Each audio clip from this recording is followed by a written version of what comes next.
Menteri Koordinator Bidang Perekonomian Erlangga Hartarto mengatakan pemerintah kini memiliki beberapa strategi untuk menekan angka kematian akibat COVID-19. Pemerintah mengklaim angka kesembuhan yang tinggi dan angka kematian di Indonesia semakin baik.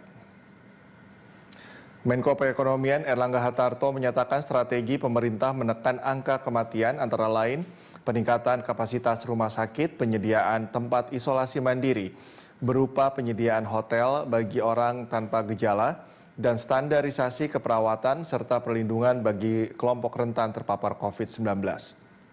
Peningkatan kapasitas rumah sakit merujuk pada ketersediaan tempat tidur di sejumlah rumah sakit, baik ruang ICU maupun ruang isolasi. Menurutnya secara nasional, bed occupancy tercatat sebesar 46,29% atau 46.705 tempat tidur yang tersedia.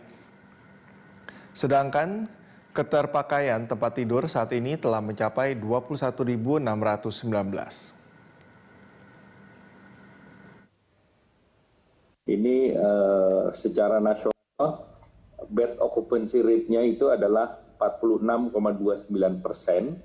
atau yang sebelumnya.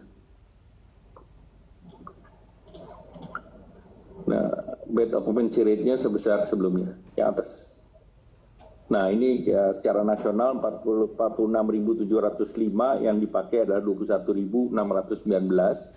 Dan kalau dilihat per provinsi prioritas, Jawa Timur 41,8, DKI 60,6, Jawa Barat 55,1%, kemudian Jawa Tengah 40,3%, Sumatera Utara 45%, Sulawesi Selatan 29,4%, Bali 61,6%, kemudian Kalimantan Selatan 33,4% dan Papua 37,6%.